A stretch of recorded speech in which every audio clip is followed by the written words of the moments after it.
The day my world fell apart started like any other. I woke up to the sound of David's gentle snores beside me. We lived in a cozy apartment in Silicon Valley, surrounded by the hustle and bustle of the tech bubble. I felt grateful, or at least I thought I did. As I rolled over to face him, my mind began to wander to the day ahead. I had a doctor's appointment scheduled for a checkup on my high-risk pregnancy. David had promised to take the day off and accompany me. I reached out to gently touch his arm, and he stirred awake. "Hey, beautiful," he whispered, smiling. "How are you feeling today?" I tried to return his smile, but my gut was already churning with a sense of unease. Lately, he'd been picking fights over nothing before leaving the house. It was as if he was trying to push me away. I brushed it off, thinking maybe he was just stressed with work. "I am a little anxious about today's appointment," I said, trying to sound casual. He sat up, rubbing his eyes. "What do you mean? Everything's fine, right?" His defensiveness caught me off guard. I hesitated, choosing my words carefully. I do not know. I feel like you've been distant lately." He sighed and wrapped his arms around me. "I am just busy, that's all. My team is pushing me hard to meet this deadline." I nodded, feeling a pang of doubt. Why do I always doubt myself? I thought. This was not the first time he'd gotten defensive when I asked about his day. The more I thought about it, the more I realized I had been ignoring other red flags. He'd stopped being interested in intimacy with me, and when I tried to talk to him about it, he'd just brush it off, telling me I was being too sensitive. As we got ready for the day, I could not shake off the feeling that something was off. But I pushed those thoughts aside, focusing on the doctor's appointment. At the doctor's office, everything seemed fine. The doctor assured me that my pregnancy was progressing well, but I could not help but feel like David was somewhere else, his mind preoccupied. On our way back home, I asked him again about his day, trying to sound nonchalant. "So, what did you do today?"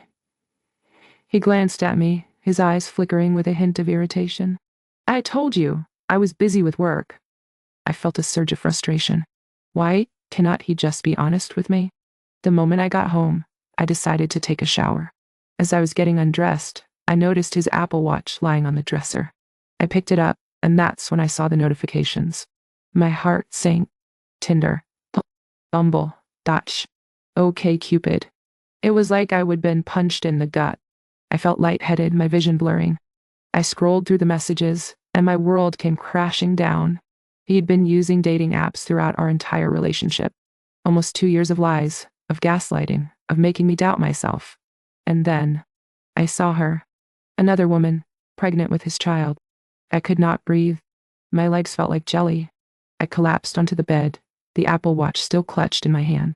How could he do this to me? How could he lie to me like that? As I sat there trying to process everything, I knew I had to confront him. But I also knew I needed to gather more information. I started by calling his ex-wife, Sarah. We'd kept in touch over the years, and I remembered her telling me about their messy divorce. "Hey Sarah, I need to ask you something," I said, trying to keep my voice steady.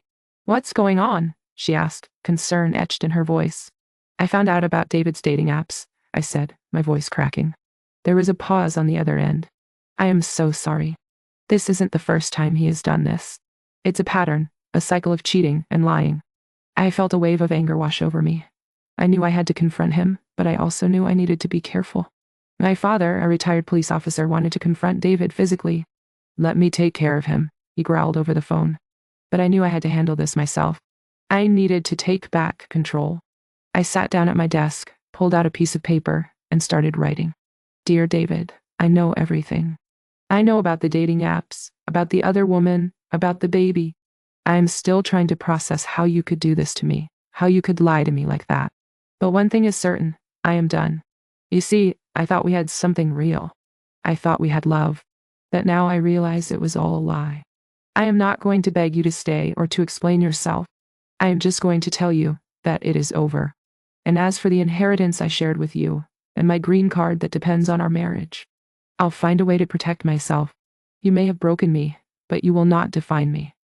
I'll rise from this, stronger and wiser. Goodbye, David." I folded the letter, placed it on the kitchen table, and walked away.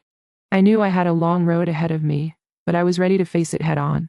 As I looked in the mirror, I saw a woman who was hurt, but also a woman who was determined to heal. I took a deep breath, and I began to whisper words of affirmation to myself. "I am strong. I am worthy. I am loved. And with that, I started to rebuild.